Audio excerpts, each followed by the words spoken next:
Hello, my name is Amaro Sancho, and today I'll be talking about my mobile app I built called Cogulator that I built for the INTRA project.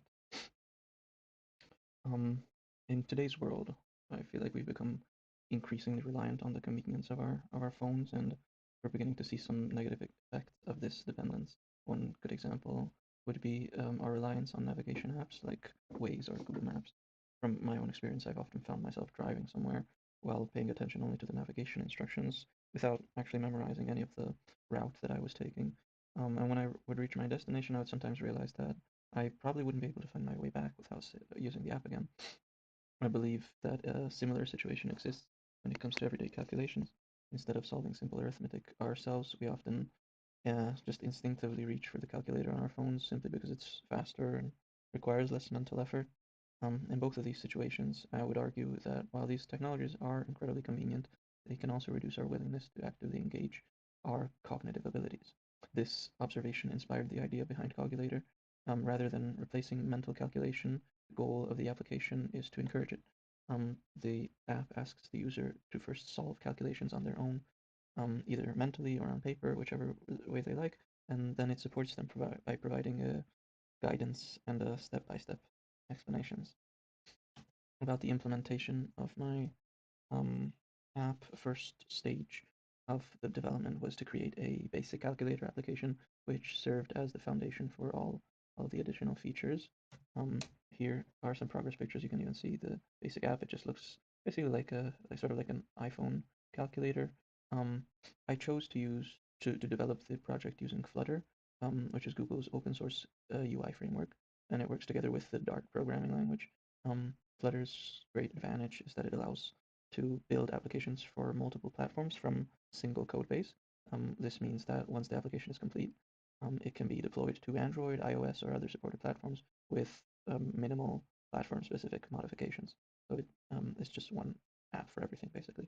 Initially, I implemented my own parser for the parser and calculation engine to evaluate the math expressions entered by the user. However, like, during discussion about the project with the professor, we figured out that there is probably a simple and more simple and more maintainable solution.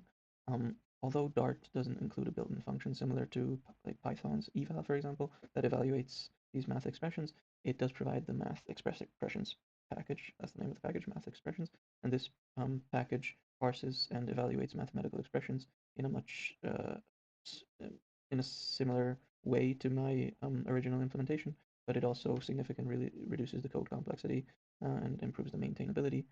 Um, and the main reason I chose to use this package instead of just doing my own engine was so I could focus more on building the unique features of the app, such as the guessing mode, which you can already see here, the first stages of, and the step-by-step tutorial system, rather than having to deal with the with maintaining the code and the custom calculation logic of the engine. So like I said, here you can see some of the development the app went through, the first stages of the guessing game. Then I started to add a container to store previous guesses, and as you can see, the design for the UI sort of developed from these boxes. I started heading in a more, let's say, retro design for the buttons as well. And finally, I added this helper button. These are all sketches, by the way, that I created in Paint, not the actual implementation itself. And I added a helper button, which would bring up a pop-up window for the tutorial. And here's the actual implementation of the first stages.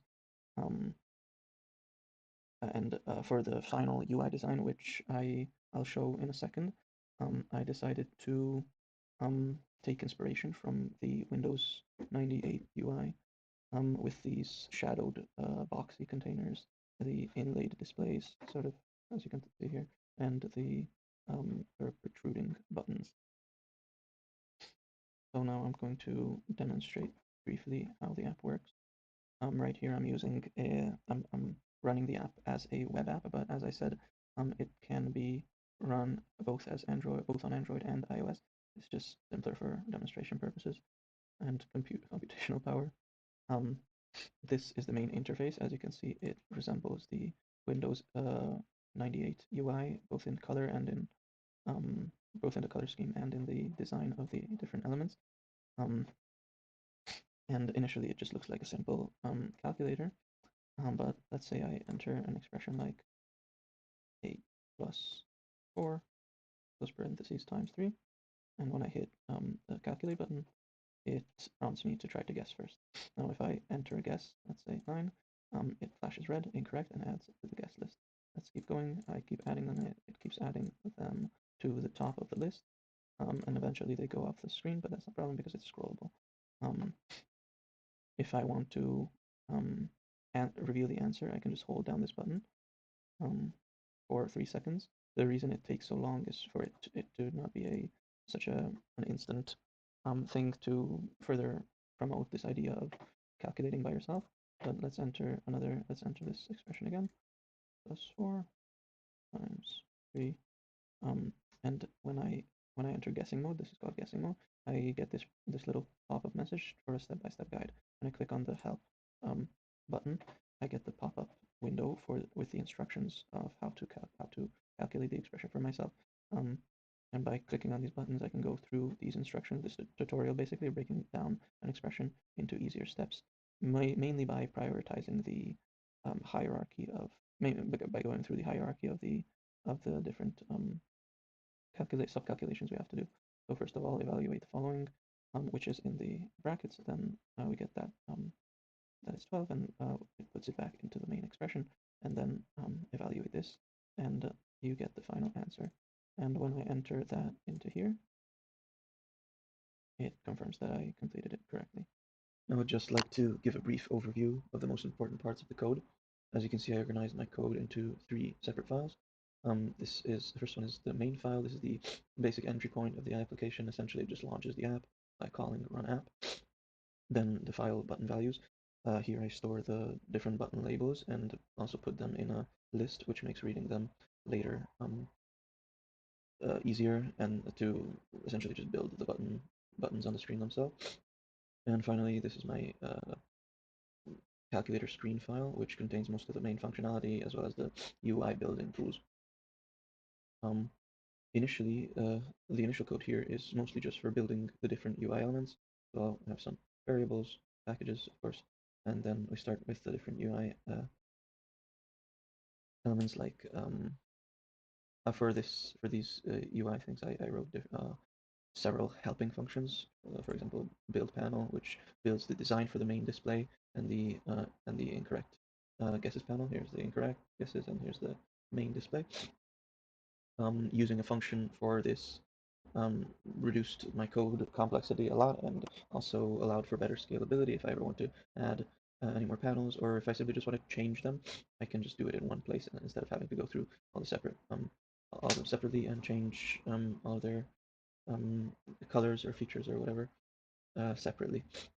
So like I said, these are the main UI elements, containers, and their title cards. Their titles. Um, a hint for the calculate button's secondary function. This is implemented with the help of a guessing mode. The secondary function, by secondary function for the calculate button, I mean the equals button. When you just tap it, you enter guessing mode. But if you hold it, it reveals the answer, as I showed in my demonstration. And what I mean by guessing mode, this is an important part of the app. It's basically just a Boolean value, true or false, but several things are tied to it. For example, the hint to reveal the answer is shown when the user enters guessing mode, as well as the hint for the tutorial. And of course, when they clear the calculator, use all clear, or solve the expression itself, they exit guessing mode. Here are just basically more widgets for building different UI elements. Like I said, um, the buttons, for example, here are built with the sort of Windows 98 style with the shadowing, but I'm not going to go through all of them. More buttons, build button. Um, these are functions like with the one I mentioned here with the build panel, same for build buttons. I didn't build each button separately. I just wrote a function and then used this because I have something like um, 20 buttons, so or 20, 21 even. So it would be a lot of unnecessary code to build all of those separately. Now if we continue past the uh, but yeah, here are some of the button functions that I wrote for myself, like the here I have different states for the calculate or equals button. Um, this is how I implemented the dual functionality, and it has multiple different states for when the button is just simply tapped here on tap, or if it's being held on tap down, on tap up. Um, so if it's being held, or if it's being released, or even if it's held but then released before the required time to reveal, so before this 3 seconds ends, it just cancels the hold. Um, some more UI building elements, build the panel, like I said. Um,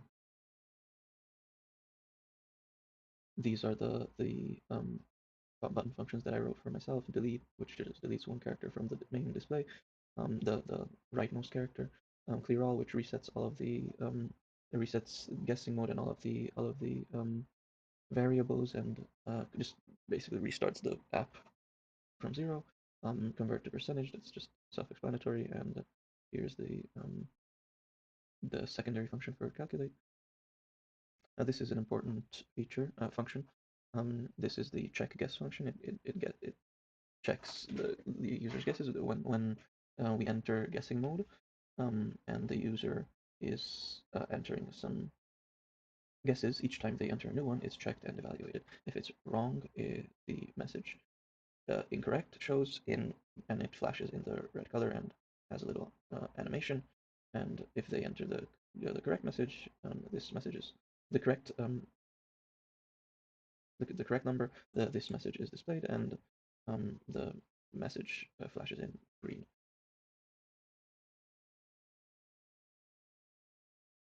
Some more simple functions. I already talked about these more UI functions.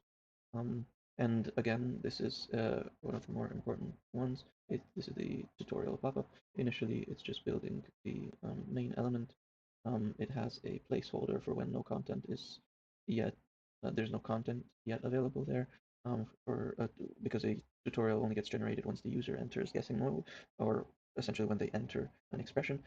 If they click the help button before that, they simply get this message, um, because there's no tutorial to be seen. And here are the bottom buttons used to navigate the tutorial. More UI. Now this is where the app really gets interesting.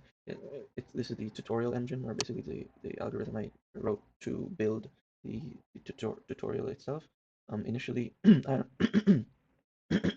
initially I was building the tutorials using regex, or regular expressions, to parse the expressions. And the way this works is it goes through an expression and searches for certain characters to identify and parse, like parentheses, and then splits up the expression based on them.